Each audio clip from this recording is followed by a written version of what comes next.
All right, are we live? I think we are. Live. All right, good job. Hey, everybody, it's Dale Jr. and we're here for the Ask Junior part of our show on the Dale Jr. Download, and it's been a good morning, but a long morning.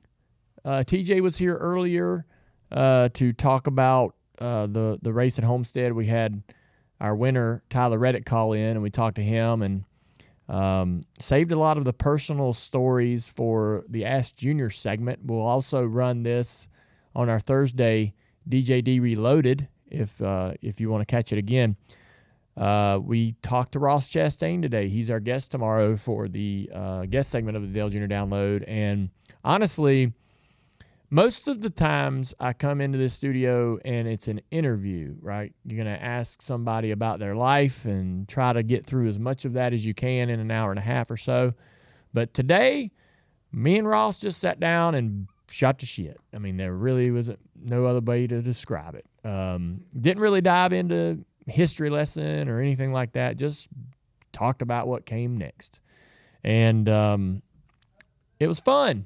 I don't know how it'll sound on podcast form, but I really enjoyed it. So, he's an easy dude to talk to, and we got an appreciation for each other and a respect for each other that I think makes it easy to sit here and just shoot the shit a little bit. And I know how badly he wants to not only win races, but he wants to be a great spokesman for Busch Light, and we talked about that off camera earlier this year. He's like, I said, hey, dude, I said, this deal here is going to be different than anything ever partnership-wise. You're going to have to be ready to stand on a box and tell people the story about Busch Light and promote this business and promote yourself. You've got to change and get out of your shell a little bit.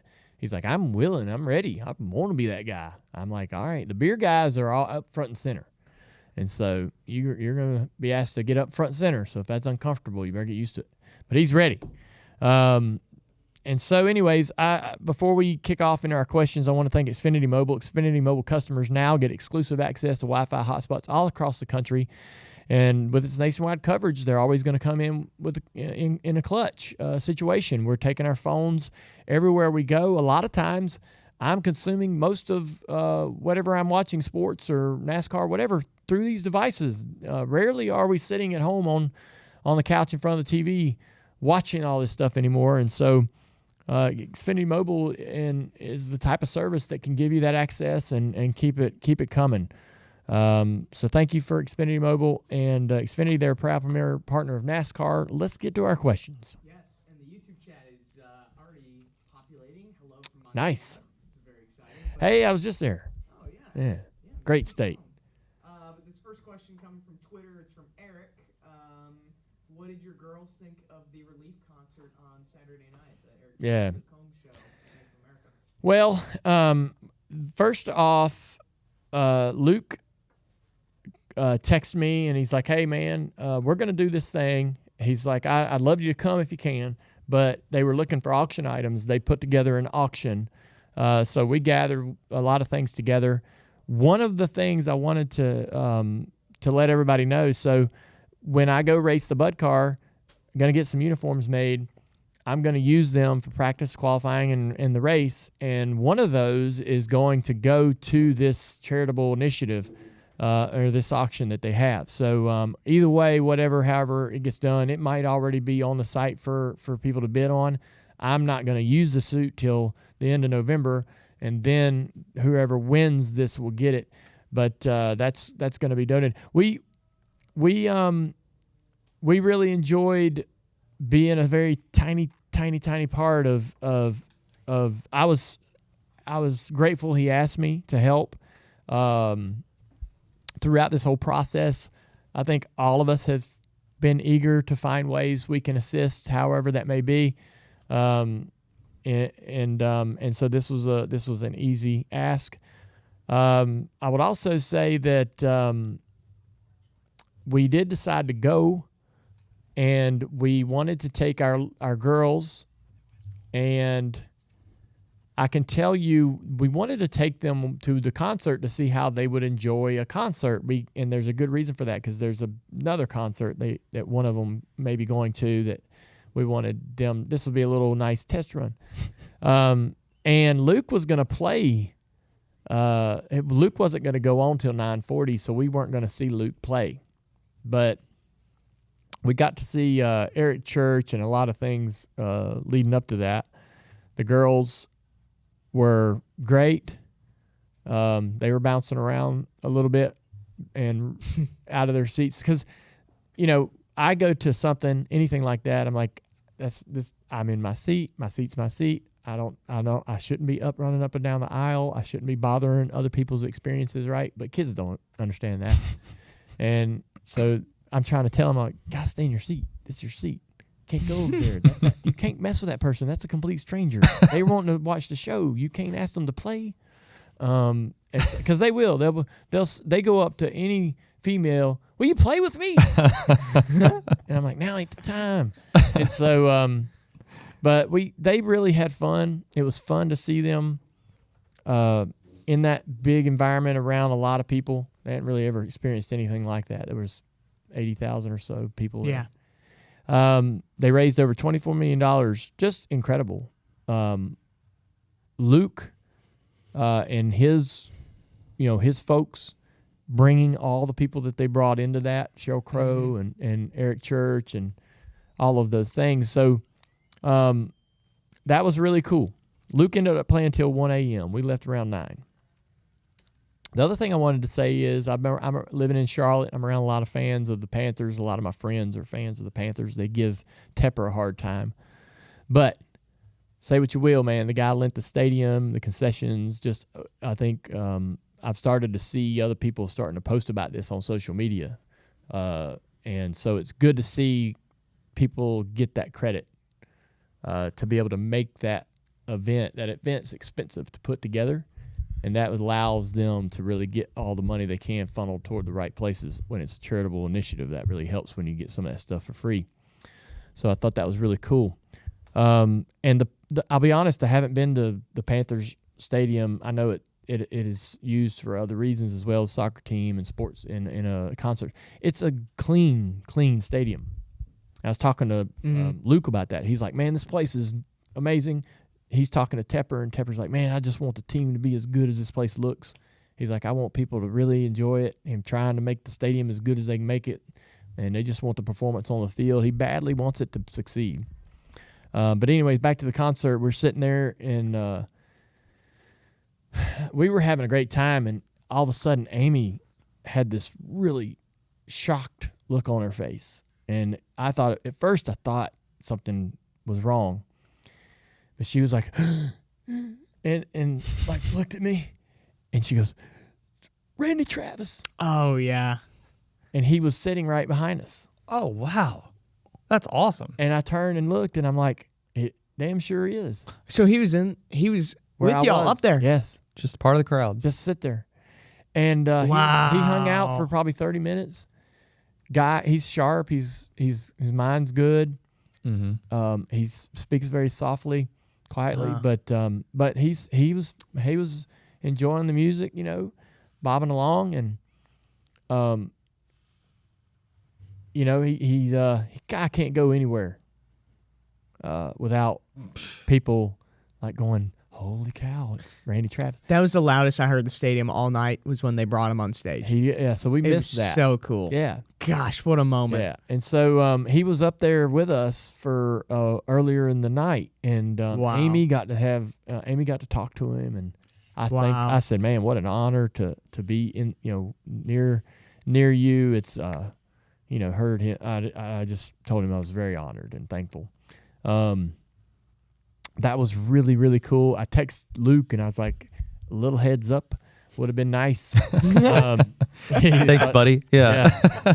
But also next door, I met a team of veterans. I wanted to get this right. The Savage Freedoms Relief. They remind me a lot of Team Rubicon, who I had helped in the past and met through our Mountain Dew partnership. But this is literally a group that is formed during the relief process of Helene and in Western North Carolina. This sprung up out of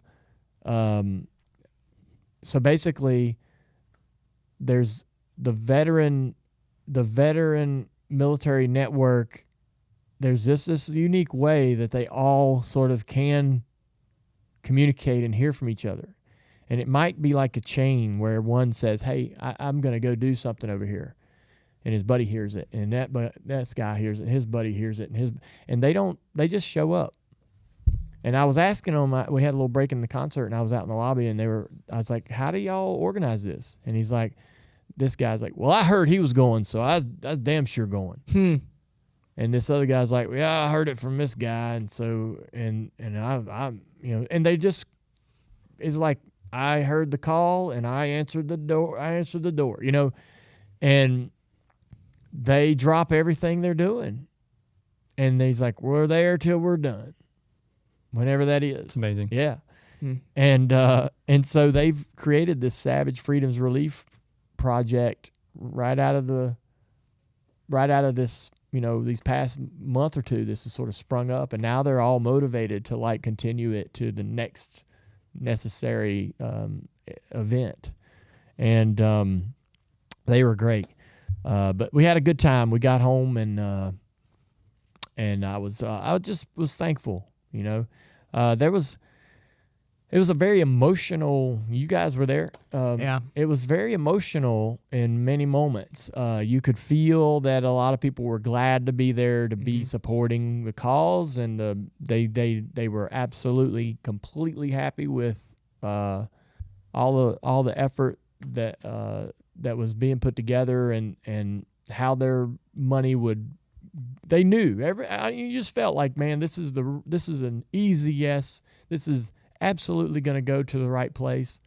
There's times when you're doing a charitable initiative, or you're working with certain programs, and you're not 100% knowledgeable about how the program might work, and you're putting in an effort, or you're doing a monetary effort, but you're not 100% knowledgeable, I guess, how this divides down, and what it reaches, where it really truly ends up, right? But you do it because it's supposed to be good, it's supposed to help, and it should help, and so I'm hoping that it, but it was no question that night that what was happening was absolutely going to be a benefit, and that's a great feeling, so that was pretty cool. There's these moments in your life where it was very similar to Dover, where all of the fans in the grandstands are waving the American flag.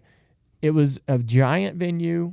Everyone was like-minded, and that doesn't happen very often. I don't know how, I can't articulate it, but it was a very good. It made you feel great about humanity, about feeling like you were in the right place at the right time, doing the right thing. Yeah, they raised $24.5 million that night alone. But like the biggest takeaway for me, and the biggest moment that got me, was everyone there was so proud to be from North Carolina, to be living in North Carolina. And you saw the beginning of Eric Church's set when he opened with Carolina acoustic, and the entire stadium just lit up Carolina blue. That was the other thing. Those were the moments where you definitely get the chills. I teared up a little bit. Get a little emotional. Amy cried 4 or 5 times. Yeah. The other thing that blew me away was most, if not all, these artists got up there alone with an instrument. I love that. And played just individually in front of 80,000 people. And all of them, but let's just take Eric Church, for example. It mattered none that there wasn't a backing band, a drum set, I totally a bass agree. player. It mattered none. It sounded amazing.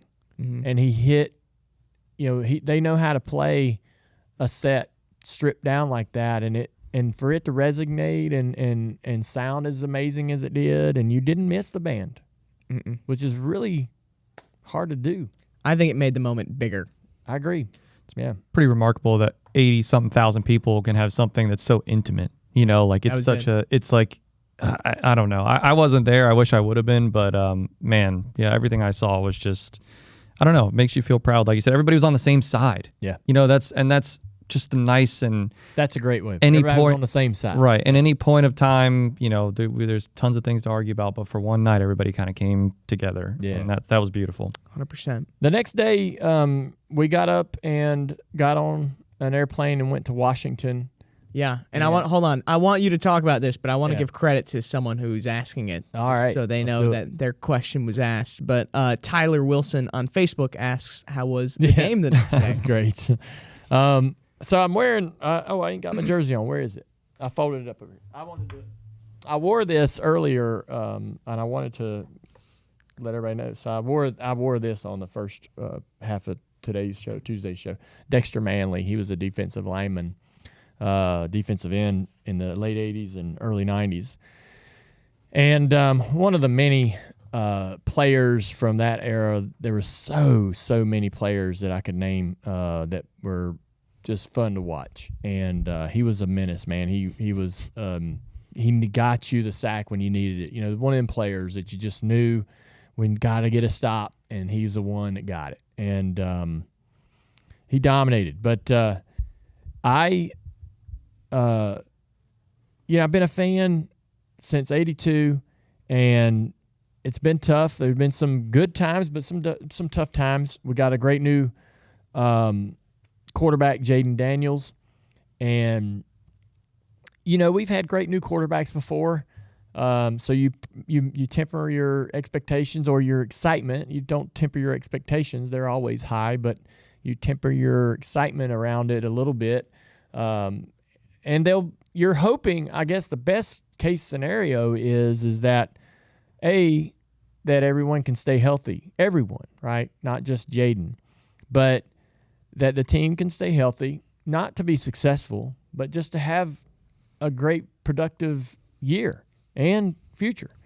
And then it's okay if we get blown out. It's okay if next week's game doesn't go great. It's okay if he throws 3 interceptions. It's okay if the defense stumbles.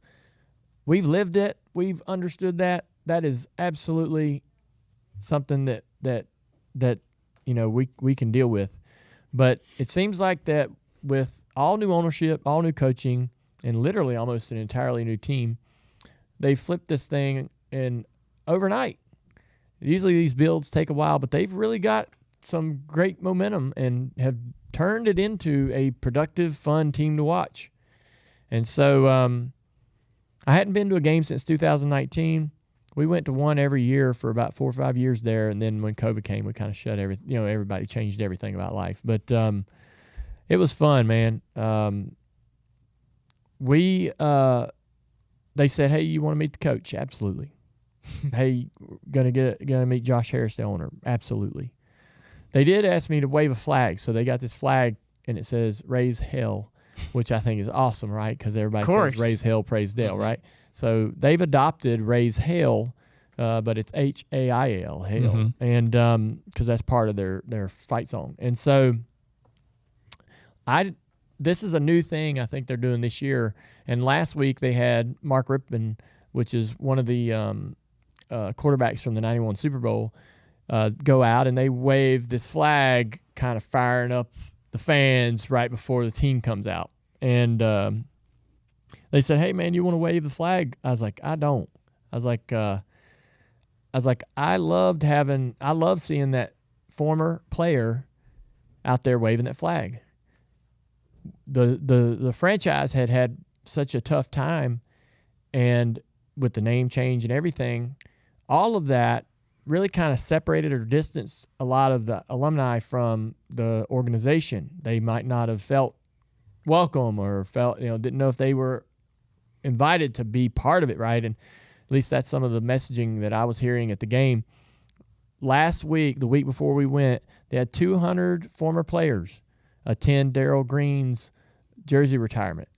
And I was like, I told him, I said, as much as waving the flag would be really cool for me, I don't think fans want to see their heroes. I want to see a former player out there.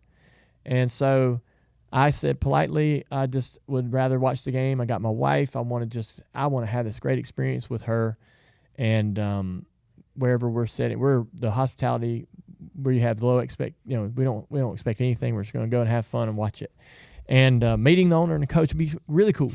So we go on the sidelines, got to meet the coach and stand down there and watch the players come out and warm up. It was really cool being on the ground and watching Scary Terry and everybody on the team sort of preparing and saying to Amy, this guy's this guy's that. And we met some of the executives come by that have been there a few years and recognized and that I'd recognized, and we caught up, right? It was great. Go up and get in our seats, and I'm looking down on the field, and they bring that raise hell flag out, and they had Dexter Manley, the guy whose jersey I have over here. That's awesome. Out there waving that flag. I didn't know who was going to get to do it, and if it would be a player. And so I am so glad that I got to stand there and watch a former player, Dexter Manley, one of my favorite guys, wave that flag that day. And I'm telling you, if I was choosing, I would choose that former player every day, every week. I mean, how many home games are there? You got plenty of people to choose from to bring out there for the fans to see, because you don't otherwise see those guys. And when they come out and they're part of the franchise, and this is for any sports team, it shows that they're supporting the new direction, the new name, the new team, whatever, right? They're in support of what they're seeing and what the team's accomplishing. It was a blast. I wore my John Riggins jersey to the game, and I was a big fan of his. And then that was our day. Oh, of course, the finish of the game. Yeah, the finish. So they had this. If you hadn't caught, not everybody's seen this. I know a lot of people have, but Washington played well. Should have been up 28-0, but they were only able to get field goals, so they're up 12-0. Chicago scores. They score again, and now with 20 seconds left in the game, we're behind 15-12. So the game, in most people's mind, is over. We were sitting there having a great time, and then all of a sudden, the air's out of the balloon. The whole place. And the Chicago fans are on the other side of the stadium just raising hell. Boy, they are they are happy. And, oh, man, it was tough because they're just in our face, right? There's a lot of Chicago fans there. There's a good amount of Washington fans, too, which was good because we needed it on third down. But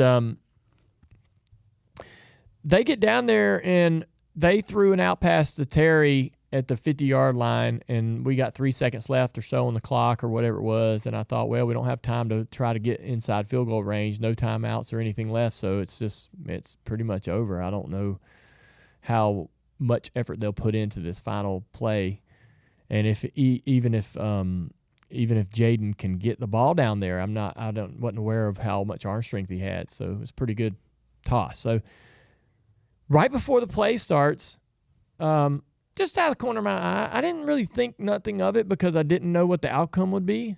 But I see the Bears player taunting the fans. And I'm like, God, that sucks, man. They're going to, it just was like, oh, man, yes, we're losing. Okay. Yeah, rub it in. Yeah, whatever. Like, God, y'all, you just went up into the lead for the first time tonight with 20 seconds left. Okay. And then out of the corner of this eye, I see the plays going, and I'm like, he's still not paying attention. I'm like, hey, I'm like, I don't know if it's completely necessary. Yeah. It's not going to make or break the play, but you might want to turn around. And so, I'm watching Jaden, and Jaden's moving around, and I'm like, all right, okay, he's moving around, and all of a sudden he rears back and sends that ball in the air, and we all watch it. And listen, we're all still, at least I feel like, we're all still like, there's a 1 in 100 shot that this, right, is not good. It goes up and tip caught, and I was like, and guess who tipped it too? I still have yet to see it. I've watched it was that guy. I don't know. I've seen the play. But I've yet to know that it's number 23. Was it 23? 26? 26? Nah. Whatever his name was. Hold on. Let me look it up. I'm pretty sure it was I've heard that in the office. I know. I've heard that in the office a couple times a day, and I don't believe it. But if that same, I don't think that guy got over there and was the same guy that tipped the ball. Now, he might have been in the scrum. Number 29. 29? Don't you believe Let's in see. instant karma? We'll watch it back. Yeah. But so the ball gets tipped and it's caught by Noah. And I mean, I'm going to tell you, man. Me and Amy lost our shit. Lost it. I can imagine. Lost it. Amy's crying. I'm getting a little teary. You're cresting. The water's cresting. That's right. Yeah, we got a little full. You got a trough. Yeah, it didn't dribble down. But I'm like, I mean, we stood there just saying all we could do was look at each other and say, I can't believe it. Yeah. I can't believe I just saw what I saw. And my gosh, man, I've never been to a college game where they've rushed the field or rushed the court, but the team just pouring out onto the field, I'm like, it's real. I was waiting on the flag. I was waiting on the reason why that wasn't going to win the game. And I'm like, it's real. We did win. And it's a regular season game in the middle of the year. It's not. Yeah, like against the Bears, it's not even a rival. Not the Super Bowl. It's not a wild card playoff. It's nothing. But it felt like it might as well have been the Super Bowl. And I mean, if you're a fan of any sports team or any race car driver, of me, God, you deserve those moments. And I probably can relate, right? Like a lot of people that followed my career. We had success. We won. But, boy, there was some space, right? There's some down years where your loyalty's tested. And mine was tested. I asked myself, like, well, who would I pull for? What team would I go to? What would I do with all this shit I got? Mm-hmm. How eagerly would I embrace the other team? I don't know. Got too much equity. I can't. And I just never did, you know. I think if you said, hey, who would you go to, it'd probably be the Chargers, just because I always thought they were cool because of their yellow and blue, just like the Wrangler. Yeah. Like the Wrangler cars. Yellow and blue race cars were part of my childhood, big part of it. And so I always kind of secretly pulled for them. But, man, that was incredible. And we didn't even come close to leaving. Like, if I'm getting free tickets to that game, I've sat there and watched them win, and I've sat there and watched them get their teeth kicked in, and I am not getting up until it's over. Yeah, you soaked that. I let it marinate, lose or win, whatever. And I'm not one of them getting up with 5 minutes left. Oh, we've lost. I'm going to beat the traffic. So we just couldn't believe it. We couldn't believe it. And we sat there and talked to everybody around us and everybody that was near, and all of us just kept saying the same thing over and over. Like, I just can't believe that was, I can't, you know, just such a very look, they practiced that play. They talked about it. Noah's standing back there for that tip to come to him. There's also a player on the front end of the scrum in case it's batted that direction. They're ready for what could happen, what might happen, and they put themselves in those positions and spots intentionally, smartly. But still, the odds of it really coming through. I think Jaden said he's never had a Hail Mary win in his life. And so that was his very first in all of his experience playing football. But just cool. I'm so glad we were there. It's a great moment in the team history. It's an instant classic moment for a team to have something like that happen. So we'll see those clips from time to time. But just a great the new ownership group and all of their, you know, all their folks were incredible. The stadium had a lot of upgrades, and so they put a ton into making it a better experience. The stadium, I don't believe, had a really great reputation up until the last year or two. So they've made some great improvements for the fans' perspective. But it was great, man. walking around in the midway and just the vibe, everybody excited, happy about a winning team, happy to be there, hopeful for a win. I've been to games in 2015, 16, 17, 18. You were there, you wanted to be there, but you weren't sure, right, about the outcome, and it could be disappointing, and oftentimes was. But it's exciting. They got to go do better though, man. That to go down there and have to kick 4 field goals, being in or near the red zone is unacceptable, and I know they know that. But I'm sitting there with Amy. I'm like, this is gonna come back and bite them. They got to get touchdowns. This is gonna come back and bite them. And then Swift broke that run for a touchdown, and I'm like, all right, here we go. This is what's up. It's a bend, don't break mentality with our defense. We don't have a ton of, they're very well coached. They got a ton of energy and great culture, but there's still some weak spots, and it's a bend, don't break. But it's going to break at some. There's going to be a big play, and that was deflating. And then they kept driving. We luckily got a fumble right at the 1 yard line. Luckily, somehow. On the next drive, Jaden was like 1 inch short of a first down that would have extended the drive and hopefully got us, in a position to run the clock out. But, man, it was so tough watching that game grind down and go the other way late in the fourth quarter. Incredible. We were drugged down into the depths of emotion and then brought all the way back up instantly to the very height. It was a big swing. Well, there is unfortunately one Bears fan who's in the YouTube chat. Uh-oh. And they said that they turned the TV off right away. I would too. I mean, if I was the Bears fans, yeah, if I was the Bears fan, or if I saw that happen to my team, I would have had a hard time with that. But I still have a little bit. I lost my voice. Like I was really screaming. Yeah, I gave it all I had on third downs. Like the whole stadium. Hell yeah. So on third down, we'd get a 3rd and 8, 3rd and 5. And the whole stadium was trying their best. So earlier in the day, one of the past players, I think I can't remember who it was, but he came out there and he said, if you guys show up like this, they will win games for you, and you guys are part of the play. Right? The more noise you can make, you're part of the play. Be part of the play today. And so, man, on third down, the place would get insane. And I'm sitting there in my chair. I'm like, I'm going to holler, but I don't know how much it's going to matter. And, man, I didn't have much left, and it's just starting to get my voice back today.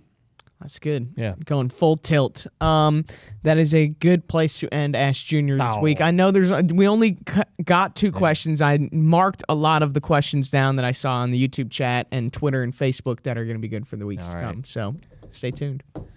Well, I hate to say bye because I have had so much fun today, and I have missed everybody. I don't know. I feel like I've been gone again for a while, but I've enjoyed being back in the studio today, and having to push the Ask Junior back behind the Ross Chastain conversation. Me and Ross sat in here and shot the shit for a while. I was eager to get to this and see everybody. Hey, hope everybody's having a great day. Hope you're having a great week. If you're into the Halloween thing, be excited about that. I'm going to take the kids trick-or-treating in a couple days. Follow Amy's social media to see what everybody's wearing. I've got something up my sleeve. It's going to be pretty fun.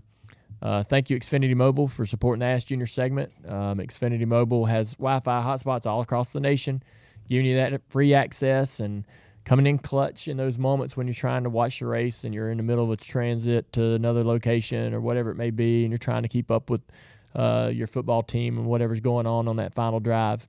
Xfinity Mobile will come in and help you out and make sure you get to see that moment that we're all enjoying. So they're a proud premier partner of NASCAR, and we appreciate them here at the Dale Jr. Download, and I will see y'all after a while.